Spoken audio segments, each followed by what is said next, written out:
Nitakaribisha Pastor Mwanamke aombee sadaka. Je vais accueillir le Pasteur Mwanamke à prier pour la victime enfant. Juste. Alléluia. Prions pour les dîmes. Seigneur notre Dieu, Dieu tout-puissant, Dieu qui nous connaît, qui connaît tout et chacun de nous et qui prend soin de nous. Que ton nom soit glorifié, que ton nom soit béni. Merci Seigneur de nous avoir réunis encore ce soir devant toi. Comme ta parole le dit, là où nous pouvons nous réunir, 2 ou 3 personnes, tu seras avec nous. Effectivement, nous sommes plus que 3. Merci Seigneur parce que tu es parmi nous ce soir. Au nom de Jésus, je vais te montrer les dîmes et les offrandes que tes enfants ont données. Seigneur, bénis-les dans les services, bénis-les dans les champs, bénis-les partout où ils passent pour qu'ils puissent trouver quelque chose pour amener dans ta maison. Seigneur, je te supplie de bénir même ceux qui n'ont pas amené quelque chose parce qu'ils n'ont pas trouvé. Donne-leur la force de chercher et trouver pour ne pas venir dans ta maison, mais vite. Merci Seigneur, parce que tu es vivant et tu vas faire. C'est au nom de Jésus j'ai prié. Amen. Amen, amen, amen. Amen. Tunaenda kukaribisha mhubiri wa leo. Nous disons la bienvenue au prédicateur de ce soir. You make my life feel brand new.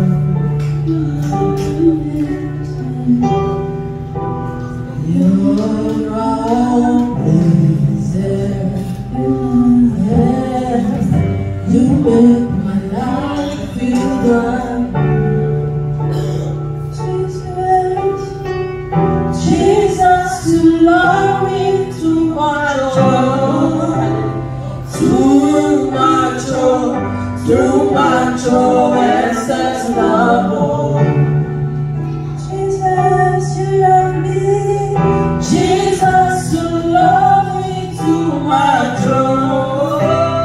Too much, excess love. Jesus, you love me. Jesus, you love me too much. Too much, excess love.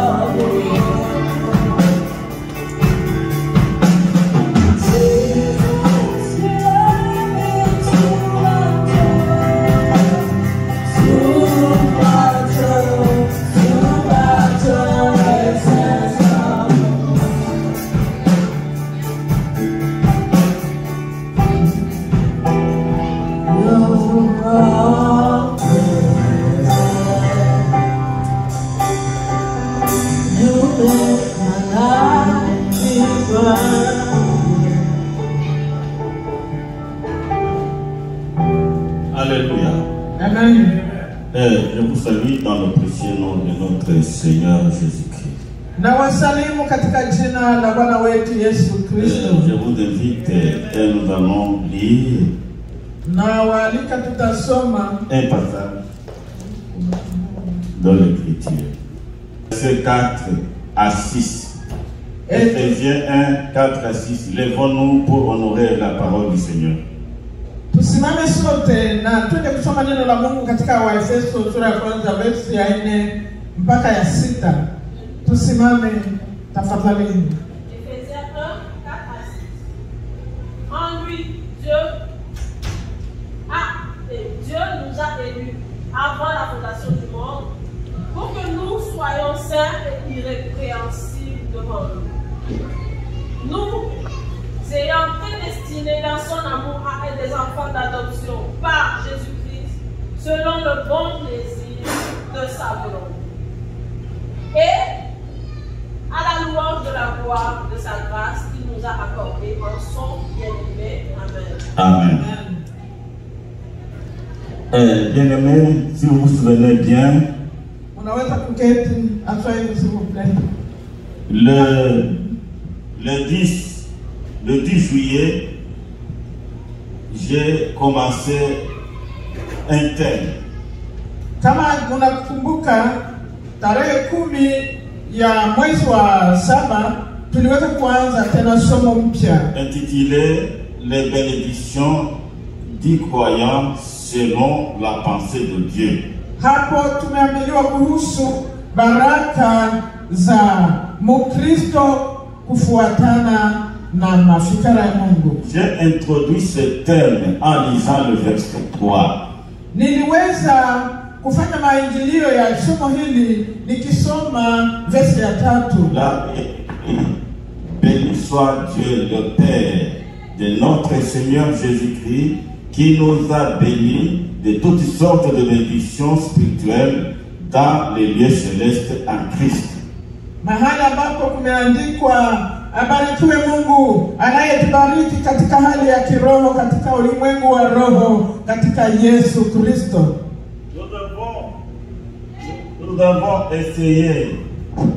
Nous avons essayé de décortiquer ce verset. Tuliweza kuangalia kwa kifupi hiyo verse. Nous avons décortiqué ce verset en nous focalisant sur 3 points. Na hapo tuliweza kuangalia maneno matatu. 3 points à savoir Na hizo mambo tatu le lieu de nos bénédictions. mahali pa baraka zetu. Dieu nous a bénis de toutes sortes de bénédictions spirituelles en Christ. Mungu alitubariki baraka hizo zote katika Yesu Kristo. Cela veut dire que toutes nos bénédictions ont été déposées en Christ. Ni kusema kwamba baraka zetu hizo ziliwekwa ndani ya Yesu Kristo. En dehors du Christ, Bila Yesu personne ne peut jouir de ces bénédictions. hakuna yule anaweza kupata baraka hizo. Toutes les bénédictions de Dieu transitent par Christ. Hizo baraka zote za Mungu zinapita kwa njia ya Et Yesu. c'est très important. Ina maana kabisa. Christ le chemin, Yesu ndiye njia. Christ la vérité Yesu ndiye kweli. et Christ la vie. Na yeye ndiye maisha. Il est la source de toutes sortes de bénédictions. Yeye ndiye chanzo cha kila baraka. Là, c'est le lieu de nos bénédictions. Hapo ni mahali petu tunapokea baraka. Nous avons aussi abordé le point de l'étendue de nos bénédictions. Na hapo tuliweza kufikiria tena kujua ukubwa wa hizo baraka zetu. Dieu nous a bénis de toutes sortes de bénédictions spirituelles. Mungu akatubariki kwa baraka zote za ulimwengu wa roho En Christ. ndani ya Yesu Kristo. Alors, après avoir bien réfléchi sur la parole de Dieu, Tukisha kuweza kufikiria maneno ya Mungu, nous nous sommes dit, oui, Dieu nous a bénis de toutes sortes de bénédictions spirituelles. ndiyo tukasema Mungu alitubariki baraka zote za rohoni. Mais nous avons relevé que quand Dieu nous bénit spirituellement, Na tukajua kwamba Mungu anapotubariki ça kiroho, c'est une partie de notre être. na hiyo ni sehemu ya utu wetu. Mais il ne nous oublie pas aussi matériellement. Hawezi kutusahau kwa njia ya mambo ya kawaida. Et pour démontrer cela, Na kwa kuonyesha hayo, nous nous sommes servis d'un verset dans Philippiens 4:19.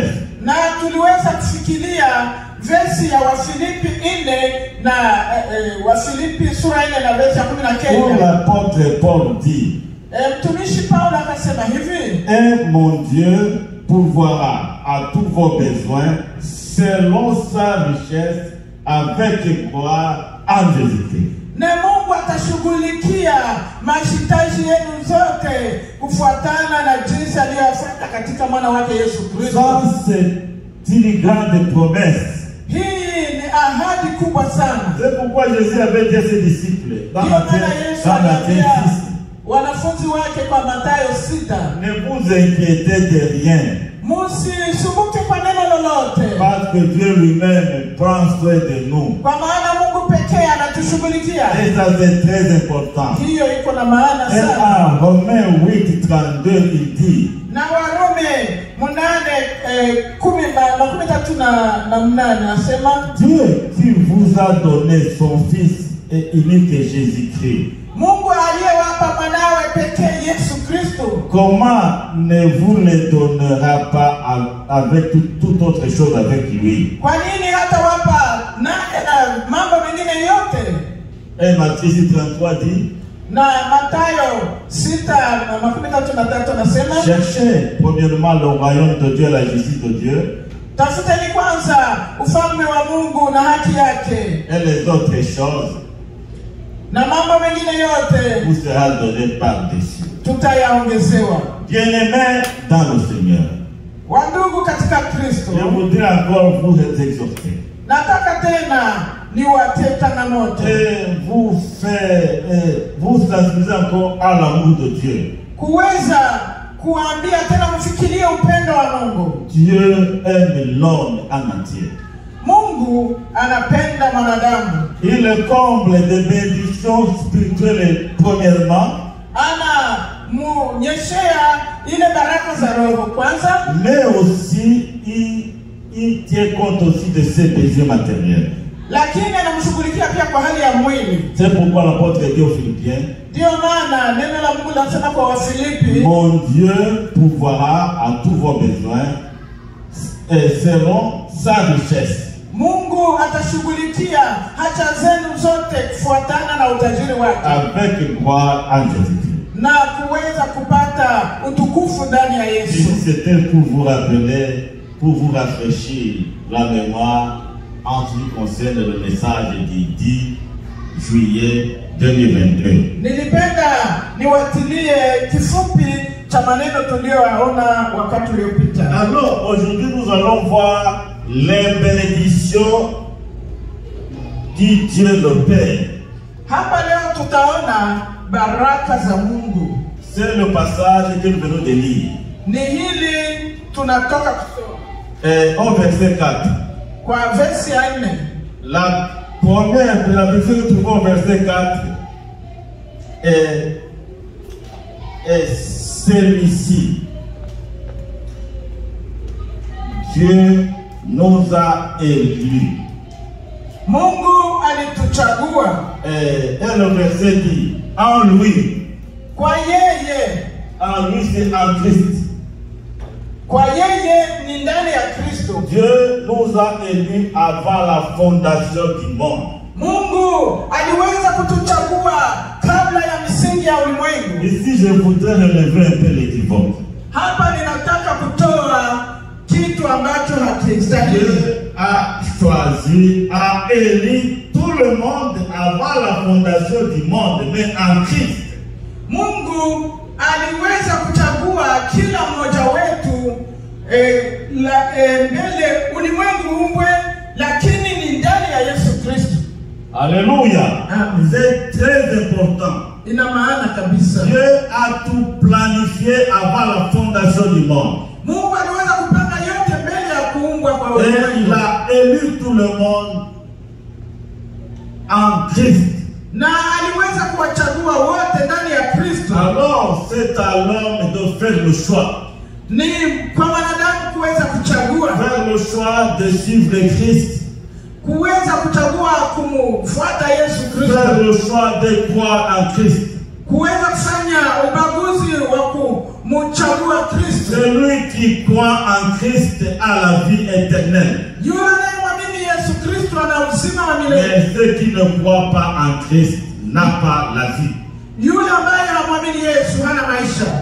Et Jésus dans Jean 15 verset 16 dit. Na Yesu kwa Yohana 15 na mstari wa 16 anasema hivi. Ce n'est pas vous qui m'avez choisi, mais moi je vous ai choisi. Sio nyinyi mlionichagua, lakini mimi nimewachagua. Et je vous ai établi afin que vous alliez et que vous portiez du fruit. Na niliweza kuwapanga kusudi muweze kuzaa matunda.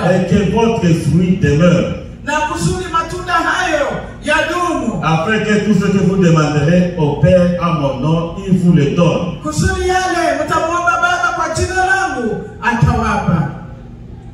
Dieu nous a choisis Mungu wetu aliweza kutuchagua en Christ.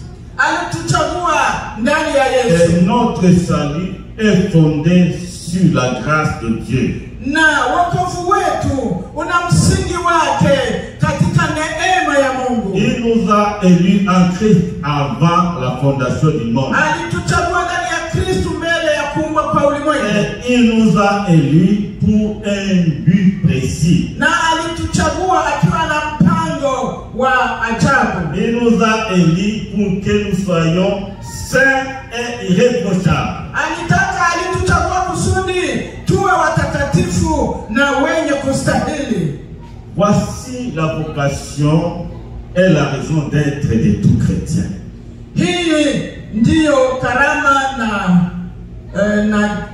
na sababu ya kuishi kwa Mkristo. Il nous a élus pour être saints. Alituchagua kusudi tuwe watakatifu. Il ne nous a pas élus pour être un religieux. Hakutuita kusudi tuwe watu wa dini. Il ne nous a pas élus pour être seulement membres d'une dénomination. Hakutuita kusudi tuwe wanamemba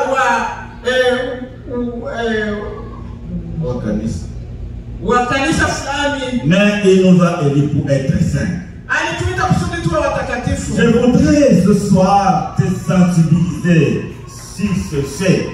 Ninataka nikutie changamoto kuhusu hilo. Être saint. Kuwa mtakatifu. Je ne sais pas si tu comprends. Sijui kama unasikia hayo. Être saint. Kuwa mtakatifu.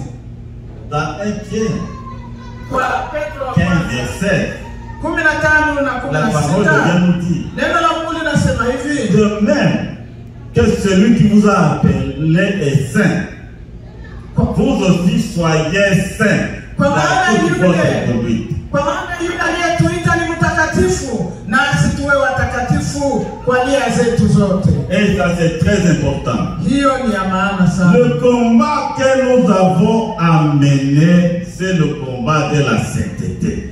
Vita tunavyokuwa navyo ni vita ya utakatifu. Et je ne sais pas comment nous sommes en train de mener ce combat en ce début du 21e siècle. Na sijui namna gani tunapigana vita hivyo kwa hii karne yetu ya leo. Est-ce que nous sommes en train de combattre pour la sainteté? Je, tunapigania hii utakatifu? Pour la sainteté dans toute notre conduite. Tunapigania kwa watakatifu katika hali zetu zote? Oui, quand on dit être saint, ça te dit quoi? Na ukiambiwa kuwa mtakatifu inakwambia nini? Ça veut dire quoi? Ina maana gani kwako? Être saint, Kuwa mtakatifu c'est se séparer du mal sous toutes ses formes.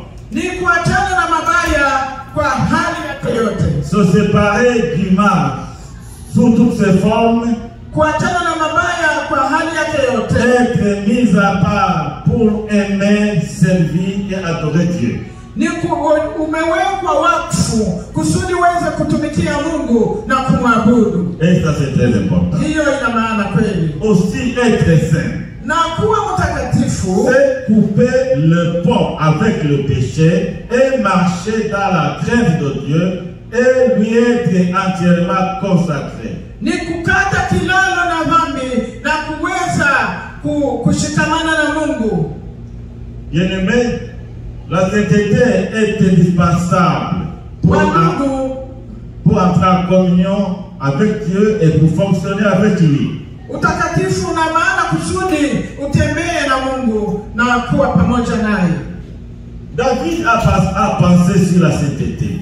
Daudi naye akafikiria hii utakatifu. Psaume 15 verset à 3. Zaburi 15 kuanzia kwa verse ya kwanza mpaka ya 3. Il a posé au premier verset une question. Na akauliza ulizo kwa verse ya kwanza. Ô Éternel, qui séjournera dans ta tente et qui demeurera sur ta montagne sainte? Akasema, Bwana wangu, nani atakuwa kwenye mlima wako mtakatifu? Alors, verset 2 donne la réponse.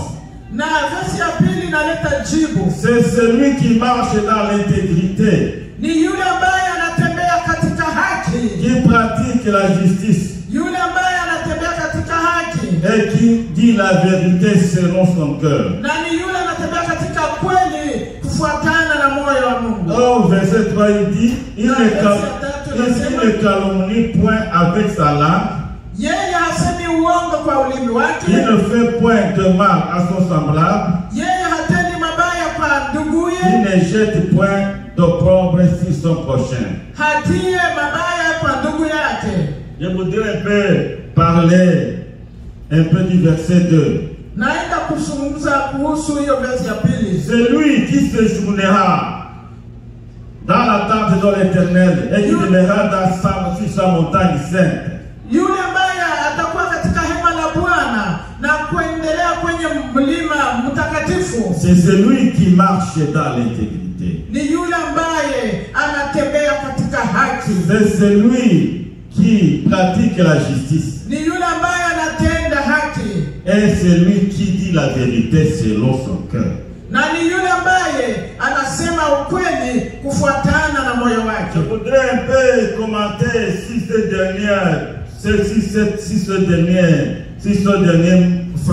ces dernières phrases.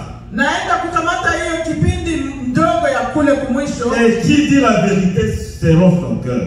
Na kwa yule ambaye anasema ukweli kufuatana na moyo wake. Bien-aimé, ces derniers temps, les gens ne disent pas la vérité. Leo hii watu hawapendi kusema kweli. L'homme cache quelque chose dans son cœur, Anachunga kitu ndani ya moyo wake mwanadamu. mais il va encore te dire autre chose. Kisha anapokuongelea anakuambia mambo mengine Il kidogo. va te montrer que s'il n'y a pas de problème, Atakuonyesha ya kwamba hakuna tatizo lolote. mais alors qu'à l'intérieur de lui, ça ne marche pas. Kumbe ndani mwake kweli hakuna kitu C'est la kinachoendelea. haine et le ressentiment. Lakini ndani yake unakuwa ile Hila. hila na mafikara mabaya. Nous ne parvenons pas à dire la vérité selon notre cœur. Hatusemi ukweli ambao unafuatana na moyo wetu. Souvent, nous ne disons pas la vérité à nos semblables. Mara nyingi hatusemi ukweli kwa ndugu zetu. Nous vivons dans l'hypocrisie. Tunaishi katika maisha ya fitina. Nous montrons tel que nous ne sommes pas. Tunajionyesha jinsi hatusivyo. C'est très important. Hiyo ina maana Dire la vérité kusema ukweli selon son cœur. kufuatana na roho yako, C'est moyo ce wako. que Dieu demande. Ni hiyo Mungu anataka. La vérité selon son cœur. Kusema ukweli kufuatana na moyo La wako. vérité qui est dans son cœur. Ile ukweli ambayo iko ndani ya moyo wako. Mais pas seulement parler, prononcer des paroles pour réjouir ou bien pour plaire à ton frère ou bien à ta soeur. Sio ile ya kusema maneno ambayo inatiwa asali kusudi kufurahisha dada yako. Apprenons à être véridique. Tujifunze kuwa wenye ukweli. Être transparent dans nos relations. Na tuweze kutumia ukweli katika uhusiano wetu na Je ne sais pas wengine. si vous me comprenez. Sijui kama mnanielewa. Être transparent dans nos relations. Kuwa na ukweli katika uhusiano wetu. Dire la vérité qui est dans ton cœur. Kusema ile ukweli ile ambayo unasikia ndani Ne dis mwako. pas autre chose. Usiseme lingine. Mais si ça ne marche pas, dis mon frère, ça ne marche pas. Kama ni neno ambalo halikebei vizuri, sema kaka, hapana, hii hapana. Nous devons apprendre à être sincères. Ni vizuri kujifunza kuwa wa kweli. Être sincères dans notre vie chrétienne. Kuwa wa kweli katika maisha yetu ya Ukristo. Que Dieu nous aide. Mungu atuwezeshe. Dire la vérité, c'est notre cœur. Kusema ukweli kufuatana na moyo wangu. Tu peux me cacher, oui. Ndio, unaweza kunificha ile unalokuwa nayo. Cacher Dieu. Lakini Mungu yeye anaona. Dieu connaît la vérité qui est dans ton cœur. Anajua ukweli ambao umeficha ndani ya moyo wako. Ce que tu montres à l'extérieur est différent de ce qui est dans ton cœur. Anajua vizuri ya kwamba yale unaonyesha hadharani ni tofauti na yale yanalala moyoni mwako. C'est mon David. Na kwa kuangalia mtumishi wa Mungu Daudi, Être saint, kuwa mtakatifu c'est marcher dans l'intégrité. ni kutembea katika haki. L'intégrité, c'est quoi? C'est la droiture. Kutembea katika njia inayonyooka. C'est la transparence. Ni kutembea kwa ukweli. C'est l'honnêteté. Ni kuishi maisha ya haki. Être saint, c'est être moralement et socialement correct. Kuwa mtakatifu ni kuwa timamu kwa hali yoyote ya uhusiano na wengine. Être saint, c'est être droit et honnête. Kuwa mtakatifu ni kuwa mkamilifu na kuwa mwenye haki. Je pouvais parler de l'honnêteté. Alitaka kusema kuhusu kuwa na uhakika au kuwa mwenye haki. Moi, je n'ai pas le temps. Hana wakati ya kuzungumzia hiyo. Alors je continue. Selon David, être saint, c'est vivre dans la crainte de Dieu et s'éloigner du mal. Daudi akaendelea kusema ya kwamba kuwa katika utakatifu ni kumwogopa Mungu na kutembea na kuachana na mabaya. Alléluia. Amen. Dieu nous a élus premièrement pour être saints. Alituita Mungu kusudi tuwe watakatifu. Deuxièmement, il nous a élus pour être irréprochables. Aliweza kutuchagua kusudi tuwe watu wasio na hatia. Être irréprochable, Tuwe watu wasio na nia mbili. c'est mener une vie qui ne prête pas à la critique pour cause du péché ou d'une action mauvaise. Kuwa na maisha ambayo haifanani dhambi au kuonyesha chochote ambacho ni kibaya. C'est avoir une vie sans compromis devant Dieu et devant les hommes. Ni kuwa na maisha ambayo ni mfano mzuri kwa Mungu na kwa wanadamu. Ici nous avons un exemple que nous trouvons dans la Bible. Tunakuwa na mfano ambao tunakutana katika neno la Mungu. C'est l'exemple de Job. Ni mfano wa Ayubu. Quand nous lisons Job 1 verset 8, Tukisoma Ayubu 1 na verse ya 8, nous y trouvons cette parole. tunakutana neno hili. L'Éternel dit à Satan, Mungu akamwambia Shetani, as-tu remarqué mon serviteur Job? je, uliweza kukutanana na mtumishi wangu Ayubu? Il n'y a personne comme lui sur la terre. Hakuna yule anayefanana naye C'est duniani. un homme intègre, Ni mtu mkamilifu, craignant Dieu et s'éloignant du mal. anamwogopa Mungu na anatembelea mbali ya mabaya. Alléluia. Amen. Dieu rend témoignage à Job. Mungu akamshuhudia Ayubu. Est-ce que Dieu peut rendre témoignage à moi ou bien à toi aujourd'hui? Je, Mungu anaweza kutushuhudia mimi na wewe leo? Il lance un défi au diable. Aliweza kumtia Shetani changamoto. Oh Satan, tu as remarqué mon serviteur Job. Shetani, ulimkutanana na mtumishi wangu Ayubu? C'est très important. Iko ya nguvu C'est sana. peut-être qu'un jour aussi Dieu rend témoignage de moi. Ni bahati gani na mimi Mungu jana leo au kesho Oui, anishuhudie? je dis devant le diable, as-tu vu mon serviteur Jonas? Je, ulikutanana na mtakazi wangu mwanamke? C'est très important. Bien-aimé, Dieu nous connaît. Mungu anatujua. Et quelquefois, il rend témoignage à notre endroit. Na yeye kwenda anatushuhudia. Alors il dit, il n'y a personne comme lui sur la terre. Akamwambia Shetani, hakuna yeyote mmoja aliyekuwa kama yeye duniani. Dieu a fait parcourir ses yeux dans le monde entier. Aliweza kutazama ulimwengu wote Mungu. Il a trouvé seulement une seule personne. Akakutanana na mtu mmoja tu.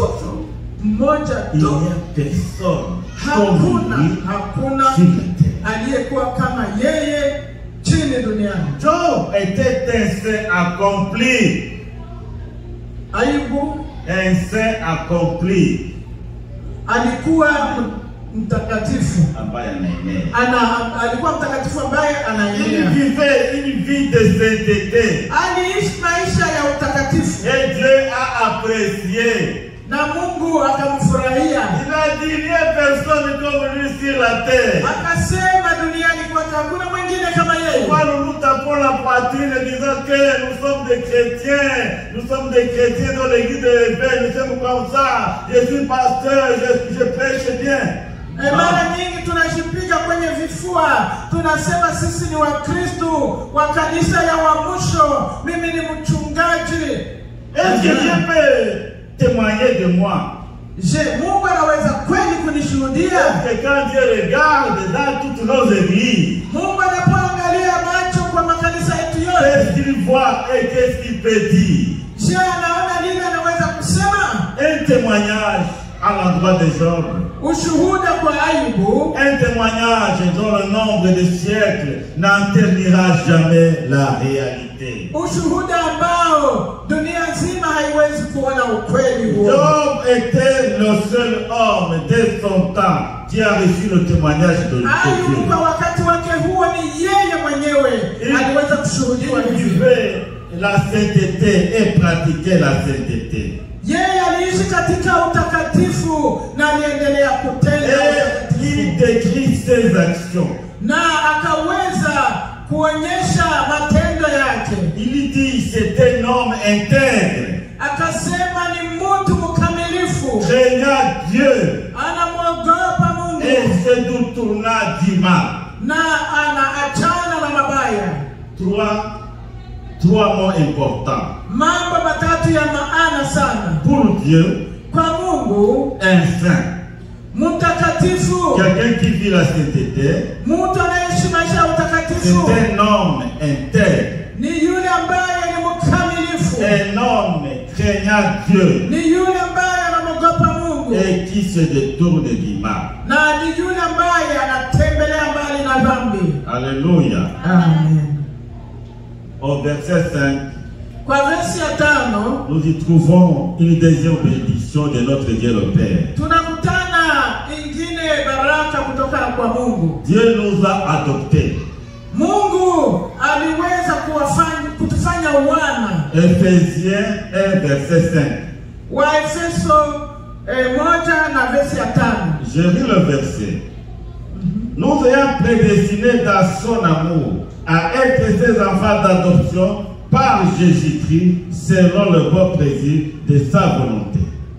Akaweza kututia kuwa wana wake katika Yesu Kristo kusudi tuwe wake kweli kweli katika mapenzi yake. Il nous a prédestinés. Alitufanya kuwa wana wake. Il nous a prédestinés dans son amour. Aliweza kutuchagua katika upendo wake. Le verbe prédestiner suffit ici, nous destiner d'avance. Yaani alitujua mbele ya wakati. Dans son amour. Katika upendo wake. À être ses enfants d'adoption. Akataka tuwe wana wake ambao alitukomboa. Par Jésus-Christ. Katika Yesu Kristo. Selon le bon plaisir de sa volonté. Kufuatana na kutaka kwake na hiari yake. Alléluia. Amen. Nous sommes les enfants. Tuko watoto wa Mungu.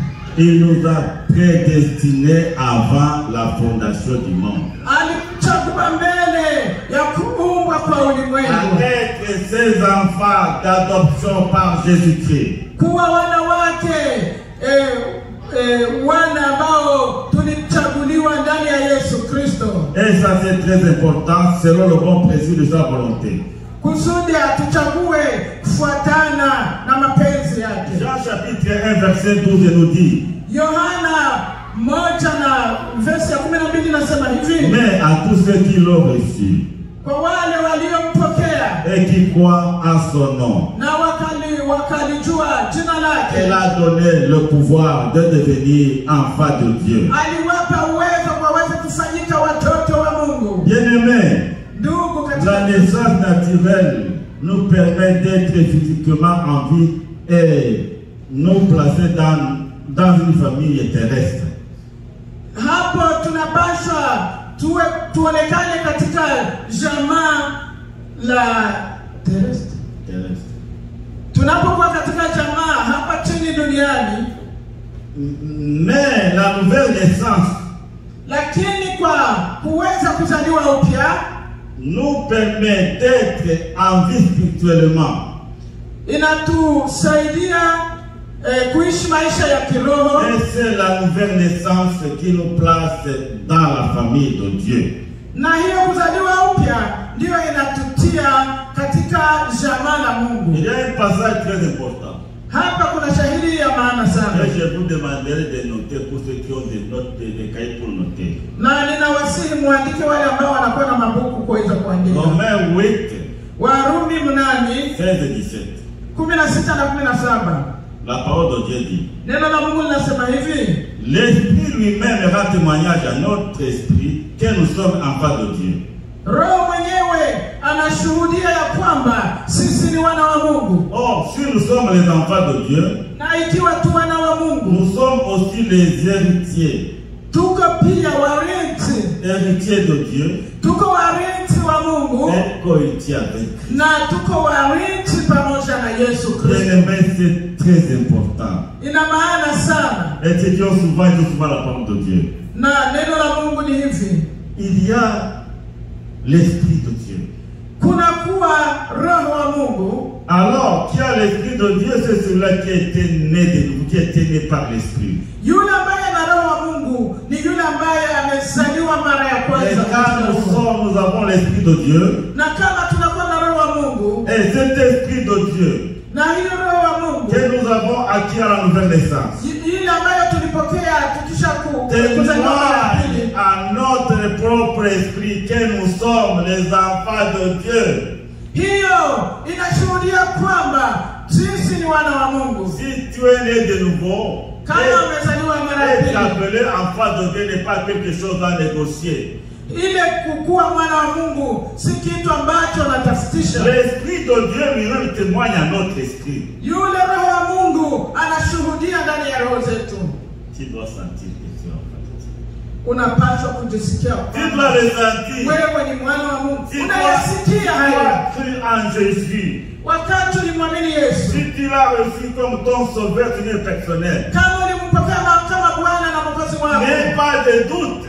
bila shaka Sache que tu es enfant de Dieu.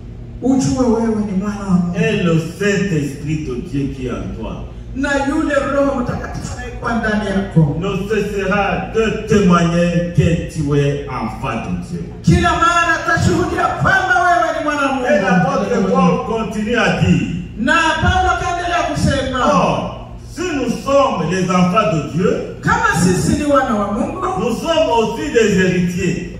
tuko pia warithi. Premièrement, des héritiers de Dieu. Sisi ni warithi wa Mungu. Cela veut dire quoi? Inataka kusema nini? Cela veut dire que toute la richesse de Dieu nous appartient. Yaani utajiri wote wa Mungu ni Tout ce wetu. que Dieu possède nous appartient. Mambo yote Mungu anayo ni yetu. Nous sommes les héritiers de Dieu Sisi ni warithi wa Mungu et co-héritiers avec Christ. na tunarithi pamoja na Kristo. Nous allons hériter avec Christ. Sisi tutakuwa warithio pamoja na Kristo. Si était possible que nous puissions vraiment comprendre, Ingekuwa heri tu uweze kuyafikiri hayo. déraciner les doutes. Ni vizuri kuweza kutosha ile mawazo mengine mabaya. Si tu es né de nouveau, Kama ulizaliwa mara ya pili, si tu es devenu une nouvelle créature en Christ, kama wewe ni kiumbe kipya katika Yesu Kristo, tu es un enfant de Dieu. wewe ni mwana wa Mungu. Tu fais partie de la maison de Dieu. Wewe unakuwa mtoto wa nyumbani. Tu es un héritier. Wewe ni mrithi. Héritier de Dieu Wewe ni mrithi wa Mungu. et co-héritier avec Christ. Urithie pamoja na Yesu Kristo. Retiens bien ce que je suis en train de te dire. Sikia vizuri. Tu es un enfant dans la maison de Dieu. Wewe ni mtoto wa nyumbani kwa Et baba. dans la maison de Dieu, il y a tout. Na ndani ya nyumba mwa baba muna yote. Et toutes les richesses de Dieu nous appartiennent. Na utajiri wote wa Mungu ni wetu. Nous sommes Haleluya. des héritiers accomplis. Sisi ni warinzi wanaoenea. Et des cohéritiers avec Christ. Tunarinzi pamoja na Kristo. Alléluia. Amen. Nous sommes en train de parler les bénédictions de notre Dieu le Père. Tuko tunazungumzia baraka kutoka kwa Mungu Baba La yetu. première bénédiction. Na baraka ya kwanza Un Christ ndani ya Yesu Kristo qui nous a élus avant la fondation du monde. aliweza kutuchagua kabla ya kuumbwa ulimwengu, Avec un but précis. na alikuwa na mpango wa ajabu, Être saint et irréprochable. kuwa watakatifu na wakamilifu. Deuxièmement, Cha pili, deuxième bénédiction. baraka ya pili, Il nous a adoptés. aliweza kutuita wana Il wake, nous a adoptés. alituita wana wake. Nous sommes maintenant les enfants de Dieu. Sisi ni wana wa Mungu. Et Jean, 1 Jean chapitre 3, verset 1 à 3. Na Yohana sura ya kwanza na verse ya 3. 1 Jean chapitre 3, verset 1 à 3.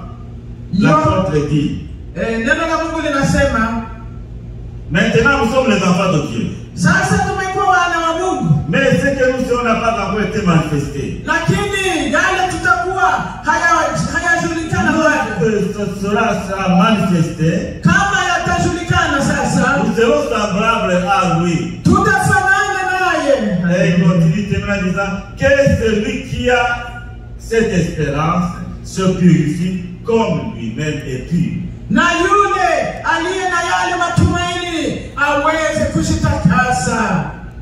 Troisième bénédiction. Baraka ya tatu De la part de Dieu le Père. ambayo inatokana kwa Mungu wetu, Il nous a accordé sa grâce à Christ. alitupa neema yake ndani ya Yesu. Nous trouvons cela au verset 6 d'Éphésiens 1. Tunakutana hiyo kwa versi ya 6 Où il est ya écrit Wafilipi. à la louange et à la louange dans la gloire de sa grâce qu'il nous a accordé à son Fils bien-aimé. Kwa ile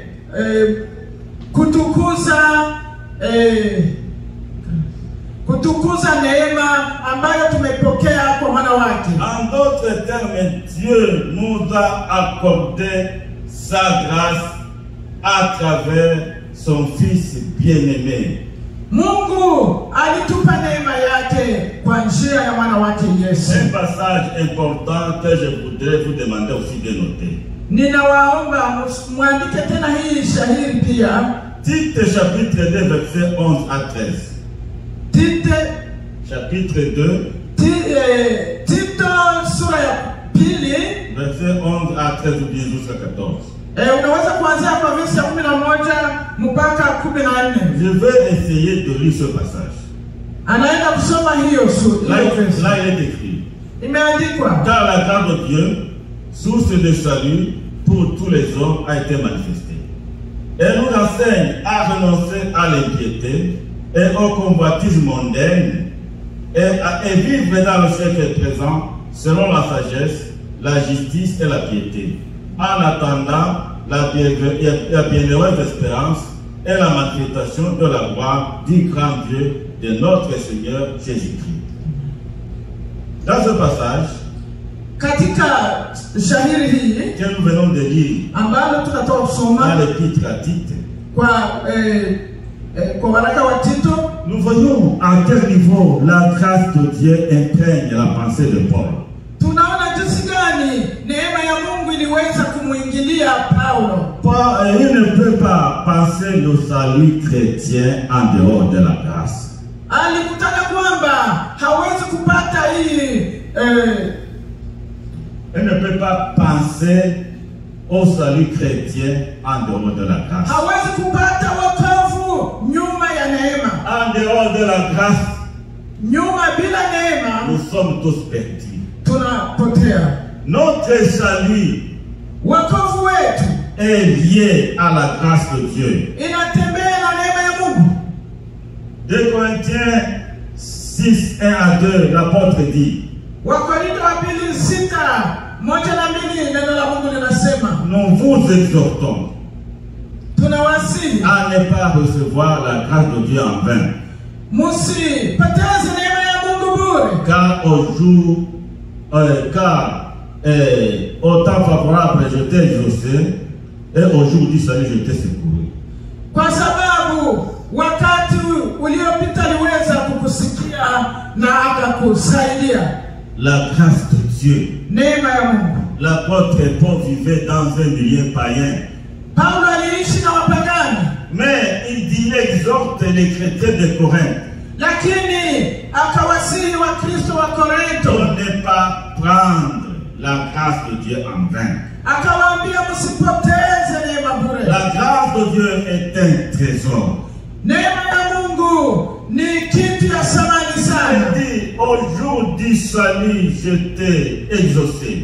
Wakati ya wokovu wako nimekusikia. Et au temps favorable, je t'ai secouru. Na wakati unaofaa niliweza kukusaidia. Et dans Hébreux 4:16, l'apôtre de Dieu nous dit, Na kwa Waebrania Ebrania 4:16 neno la Mungu linasema, approchons-nous avec assurance du trône de la grâce, mkikaribia kiti cha neema afin de trouver miséricorde kusudi tuweze kupewa rehema et de trouver grâce pour être secouru dans vos besoins. na kusudi tuweze kusaidiwa katika mahitaji yetu yote. On peut dire ici que la grâce de Dieu n'est rien d'autre que la manifestation de l'amour immérité de Dieu à notre endroit. Neema ya Mungu ni bahati tulipata kutoka kwa Mungu. La grâce de Dieu. Neema ya Mungu. La grâce de Dieu est différente de la loi.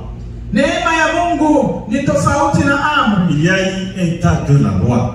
Kulikuwa wakati ya amri. Dans l'Ancien Testament, les Israélites n'ont pas pu obéir aux exigences de la loi.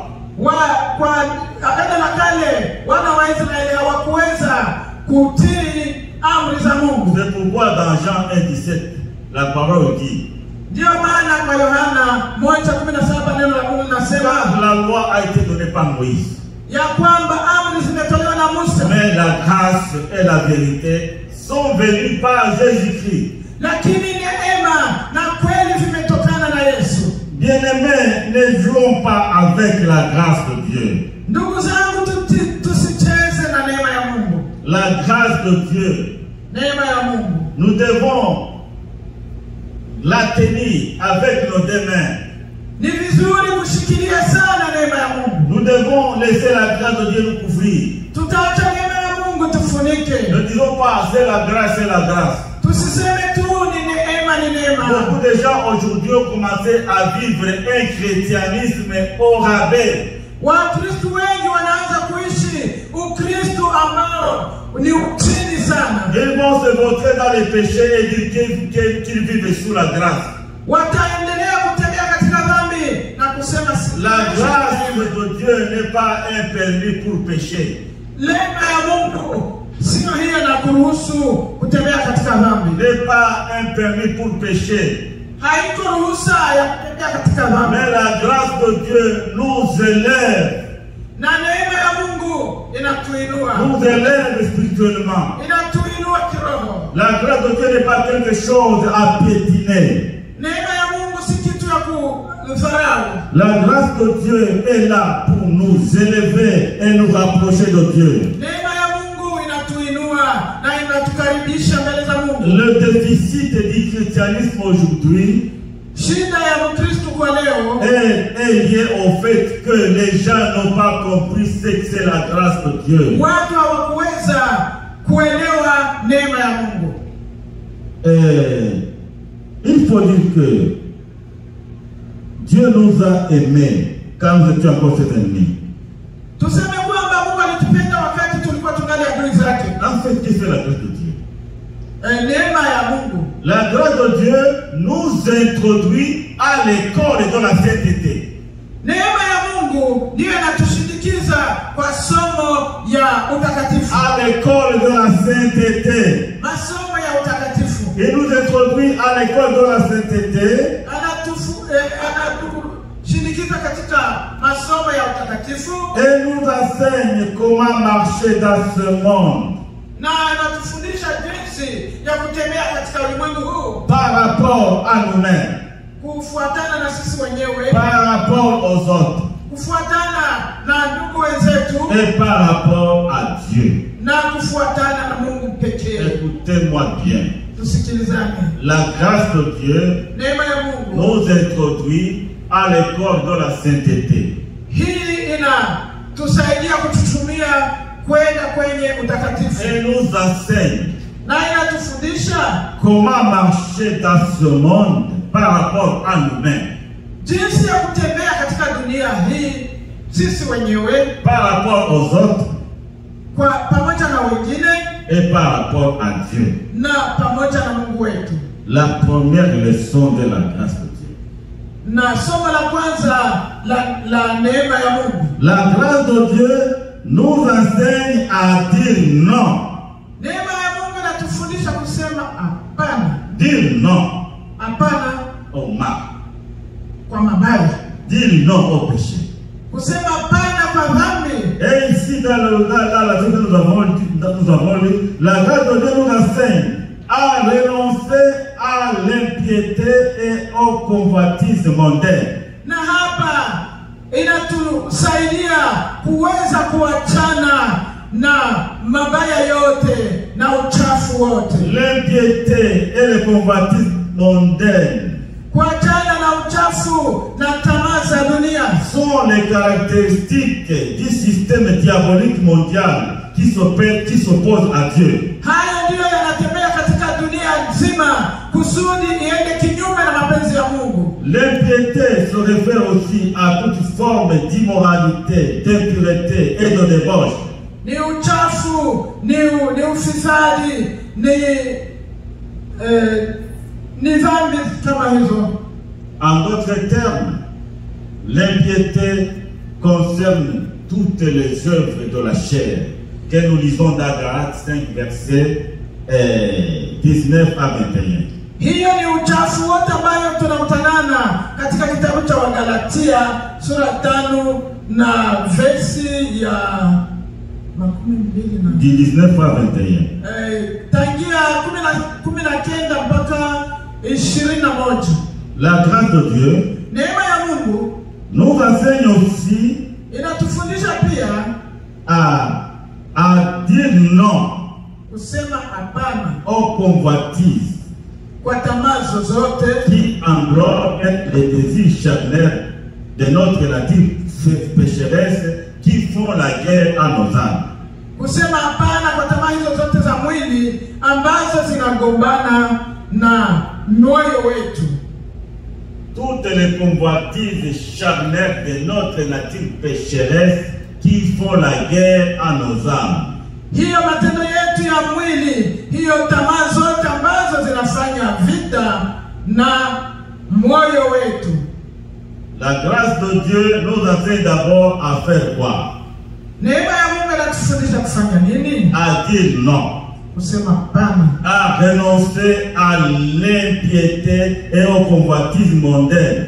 Kuachana na mabaya na tamaa zote za dunia. Qui sont les caractéristiques du système diabolique mondial qui s'oppose à Dieu. Na hiyo inafuatana na mabaya yote ya dunia hii ambayo inaenda kinyume na mapenzi ya Mungu. La grâce de Dieu nous enseigne aussi à dire non aux convoitises charnelles qui viennent de notre nature pécheresse. Neema ya Mungu pia inatufundisha kuweza kugombana na tamaa mbaya za mili yetu ambayo zinatufukuzia kwenda kutenda dhambi. Deuxièmement, la grâce de Dieu neema ya Mungu nous enseigne à dire oui. Inatufundisha pia kusema ndio. À dire oui. Tuseme ndio. et nous enseigne à vivre selon la justice. Inatufundisha kutembea katika haki. C'est-à-dire à nous conformant aux normes de la justice divine.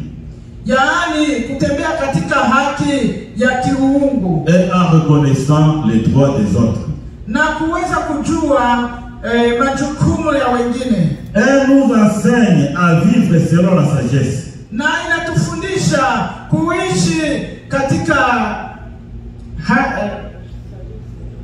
hekima. Kutembea katika hekima. En d'autres termes, à vivre dans la crainte de Dieu. Na kwa maneno mengine kuishi katika kumwogopa Mungu. Et encore, elle nous enseigne à vivre selon la piété. Anatufundisha tena kuishi katika ukamilifu. En tenant compte des droits de Dieu et en menant une vie de sainteté. Kutembea katika maisha ya utakatifu. Enfin, la grâce de Dieu nous éclaire sur notre avenir en nous enseignant à attendre la bienheureuse espérance, savoir le retour de notre Seigneur Jésus-Christ. Neema ya Mungu inatembea pamoja nasi ikitufundisha kutembea na kungojea ujio wa Bwana wetu Yesu Kristo. Sur ce point, la grâce de Dieu nous enseigne à regarder en arrière. Hapo neema ya Mungu inatufundisha kuangalia nyuma et à se focaliser sur l'œuvre du Christ que Christ a accompli sur la croix du Calvaire. Na kufikiria ile kazi Yesu aliyofanya msalabani. L'œuvre du Christ à la croix. Ile kazi ya Yesu msalabani. Et ses implications pour nos vies. Ambayo inaenda na maisha yetu. Mais la grâce nous enseigne aussi à regarder en avant. Na neema ya Mungu inatusaidia kuangalia pia mbele. Sur le retour du Christ. Kuangalia kuhusu ujio wa Bwana wetu Yesu. Ainsi, si nous nous concentrons sur l'espérance pour le retour du Christ, na tunapoangalia hayo ya ujio wa Bwana wetu Yesu Kristo, nous sommes appelés à nous purifier comme lui-même est pur. Tunaitwa kujitakasa sababu yeye pekee ni mtakatifu. Alléluia. Amen. Les bénédictions du Dieu le Père. Baraka za Mungu wetu. Qui se répartissent en trois catégories. Inakuwa na vipindi vitatu. La première bénédiction. Baraka ya kwanza. Il nous a élus en Christ avant la fondation du monde. Alituchagua ndani ya Yesu Kristo kabla ya kuumbwa kwa ulimwengu. Ça c'est très important. Iko ya maana sana. Les bénédictions de Dieu. Baraka za Mungu passent par le Christ. Inapita kwa njia ya Yesu. Et il nous a élus en Christ avant la fondation du monde. Akatuchagua katika Kristo mbele ya kuumbwa kwa ulimwengu. Pour un but précis. Na aliweza kutuumba akiwa na shabaha. Être saint et irréprochable. Kuwa watakatifu na wakamilifu. Deuxième bénédiction de la part du Dieu le Père. Na baraka ya pili ya Mungu wetu. Il nous a adoptés. Aliweza kutufanya wana. Il nous a fait ses enfants. Akatuita wana wake. C'est ce qui est écrit en Jean 1, 12. Kama vile inaandikwa kwa Yohana 1:12. Tous ceux qui l'ont reçu, kwa wale wote waliompokea, croient en son nom, wakakubali jina il a lake, donné le pouvoir de devenir enfant de Dieu. akawapa uwezo wa kufanyika wana wa Mungu. Et Romains 8, 16 à 17. Na Warumi 8:16 na 17. L'Esprit de Dieu témoigne à notre esprit que nous sommes les enfants de Dieu. Roho wa Mungu inahakikisha au inashuhudia kwamba sisi ni wana wa Mungu. Et si nous sommes les enfants de Dieu, Na kama sisi ni wana wa Mungu, nous sommes les héritiers. sisi ni warithi. Les héritiers de Dieu Warithi wa Mungu et co-héritiers avec Dieu. na tunarithi pamoja na Kristo. Alléluia. Amen. Et troisième bénédiction, Na baraka ya tatu qui est d'ailleurs la plus importante, ndiyo ya maana pia, Dieu nous a accordé sa grâce par son bien-aimé. Mungu aliweza kutupa neema yake kupitia mpendo wake. La grâce c'est quoi? Neema ni nini? La grâce, c'est l'amour immérité de Dieu. Neema ni upendo ambayo hatukustahili Il kutoka kwa Mungu. nous a aimés lorsque nous étions encore ses ennemis. Alitupenda ingawaje tulikuwa maadui zake. Et la grâce nous introduit à l'école de la sainteté. Na neema inatushindikiza kwa masomo ya utakatifu. La grâce nous enseigne premièrement à dire non. Neema inatufundisha kusema hapana. Dire non à l'impiété et au convoitise mondaine. Kusema hapana kwa machafuko yote ya dunia na tamaa za dunia. Quelles sont les caractéristiques du système diabolique mondial? Na hiyo ndiyo mambo ya hii wakati ya dunia ya leo. Et l'impiété renferme, englobe toutes sortes de péchés, d'immoralité, d'impureté et de débauche. Na hiyo ufisadi na dhambi zingine hizo inatupeleka mahali pabaya. En fait, ce sont les œuvres de la chair que nous lisons dans Galates 5, 19 à 21. Hizo ni tamaa za mwili ambazo tunasoma kwa Wagalatia 5:19 mpaka 21. La grâce de Dieu nous enseigne aussi à dire non aux convoitises charnelles. Neema ya Mungu inatusaidia kusema hapana kwa tamaa za mwili. Des convoitises charnelles qui viennent de notre nature pécheresse. Tamaa za mwili zinazotokana na hali yetu ya kidhambi. Et qui fait la guerre à nos âmes. Na hiyo inatugombeza katika roho zetu. Et enfin, Na kwa kumaliza, la grâce de Dieu nous enseigne à dire oui. neema ya Mungu inatufundisha pia kusema ndio. À vivre dans ce monde selon la sagesse. Kuishi katika dunia hii kufuatana na hekima. Vivre selon les normes divines. Kuishi tukifuata amri za mbingu. En respectant aussi les droits du prochain. Na tuweze kuheshimu mapasho ya mwingine. Il nous enseigne aussi à vivre selon la sagesse. Na inatufukuzia kuishi tukiwa na hekima. En vivant dans la crainte de Dieu, en nous éloignant du mal. Tunaishi katika kumwogopa Mungu na kuachana na mabaya. Et enfin, la grâce de Dieu nous enseigne Neema ya Mungu inatufundisha à pia vivre selon la piété. kuishi maisha ya utakatifu. Selon la piété, en tenant compte des droits de Dieu et des droits de nos prochains. Kujua mahitaji ya wengine na yale ambayo yanafanana na Mungu. Enfin, la grâce de Dieu nous enseigne Neema ya Mungu inatufundisha à nous focaliser sur les choses d'en haut.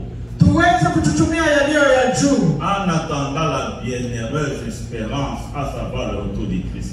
Tukingojea ile ujio wa Bwana wetu Yesu En Kristo. d'autres termes, la grâce de Dieu nous enseigne à regarder en arrière. Neema ya Mungu inatufukuzia tena kuangalia nyuma. À regarder et réfléchir sur ce que Jésus-Christ a fait pour nous. Kuangalia yale Yesu alifanya kwetu. Et les implications de la croix dans nos vies de tous les jours. Na kujua habari ya msalaba katika maisha yetu ya kila siku. La grâce de Dieu nous enseigne aussi à regarder en avant. Na neema ya Mungu inatuambia kuangalia mbele pia. Pour entendre le retour de Christ. Kusudi tungojee ujio wa Bwana wetu Yesu Kristo. Et si nous nous concentrons sur l'espérance du retour de Christ, na tunapofikiria hii habari ya ujio wa Yesu Kristo, nous sommes appelés à nous purifier comme lui-même est pur. ndio maana tuwe watakatifu sababu yeye mwenyewe ni mtakatifu. Que Dieu nous bénisse. Mungu atubariki. Je m'en vais vous faire passer un test Naenda kuwapatia mtihani. qui peut nous résumer ce que nous venons de voir. Nani anaenda kutupatia kifupi ya maneno tunatoka kusema?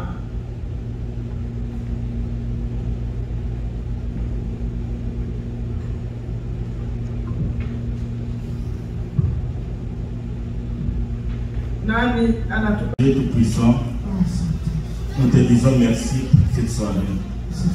Nous te disons merci pour ta parole. Nous te disons merci, Éternel, car tu nous as bénis.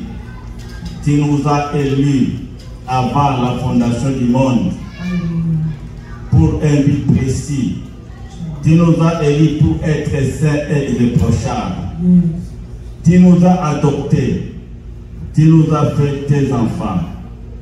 Ton esprit témoigne à notre esprit que nous sommes les enfants de Dieu. Or, si nous sommes héritiers, nous sommes héritiers de Dieu et co-héritiers de Christ. Et alors aussi, Seigneur, tu nous as accordé ta grâce, qui nous introduit dans le chemin de la sainteté, qui nous enseigne comment marcher dans ce monde. Comment marcher dans ce monde par rapport à nous-mêmes, par rapport à toi, Éternel, et par rapport à nos prochains. Cette grâce nous enseigne à dire non à l'impiété et aux convoitises du monde qui sont les caractéristiques du système mondial diabolique. Ô Éternel, merci car ta grâce est là pour nous enseigner à nous éloigner du mal et à nous approcher de toi. Ta grâce aussi nous enseigne à dire oui, à vivre selon la justice, à vivre selon la sagesse, à vivre selon la piété.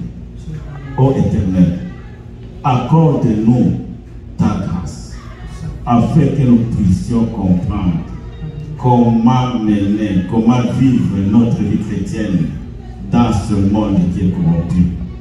Ô Éternel, merci pour cet enseignement. Je te présente quiconque a suivi cet enseignement de ce soir. Que cet enseignement puisse se transformer en une vie.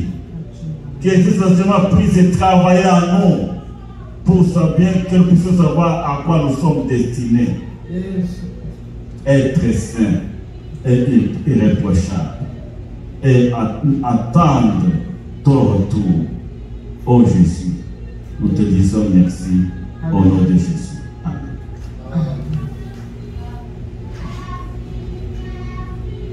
L'Éternel soit béni et que Dieu bénisse son serviteur le pasteur Jonas, qu'il fasse que ce que nous avons entendu puisse continuer à nous servir tout au long de la semaine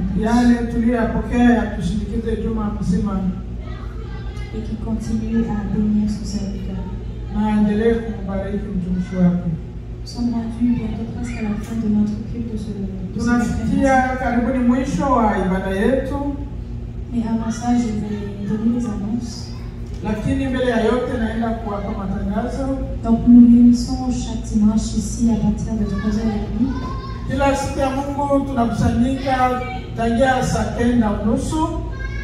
Nous avons nos prières matinales de lundi au vendredi. De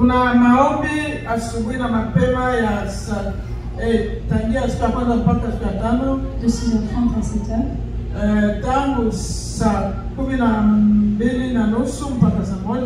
Et la nuit de midi à midi 30. Na tunakuwa na maombi ni kama ya vita ya saa 6 kamili mpaka saa 6:30. Nous avons également nos prières d'intercession les vendredis. Tunakuwa na maombi pia ya kusihi hiyo siku ya tano. Et celle-là se déroule en ligne sur Jitsi. Na hiyo tunaifanya kwenye mtandao à partir de 8h jusqu'à 9h. Tunaanza saa 2 mpaka saa 3 ya usiku. Donc 20h jusqu'à 21h. Tangu saa 2 mpaka saa 3. Amen. Amen. À part ça, les pratiques de la chorale sont toujours en attente. Na kwa kuhusu mkago wa nyimbo mpaka hivi hatujaruhusiwa tena kuja kufanya mkago kanisani. Mais nous vous informerons si la situation change. Kama kutakuwa mabadiliko mtajulikana.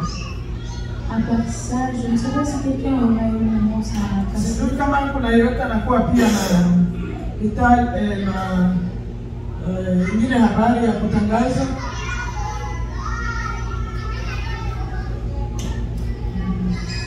Si ce n'est pas le cas, Kama sivyo, tu m'as invité le pasteur Jonas à prier pour la fête. lakini niko na neno kidogo. Pasteur m'a manqué à mon Leo watoto walifanya fujo mingi. Elle a constaté que les enfants ont fait beaucoup de bruit aujourd'hui. Na ninafikiri kwamba kuna watoto wale tangia miaka 12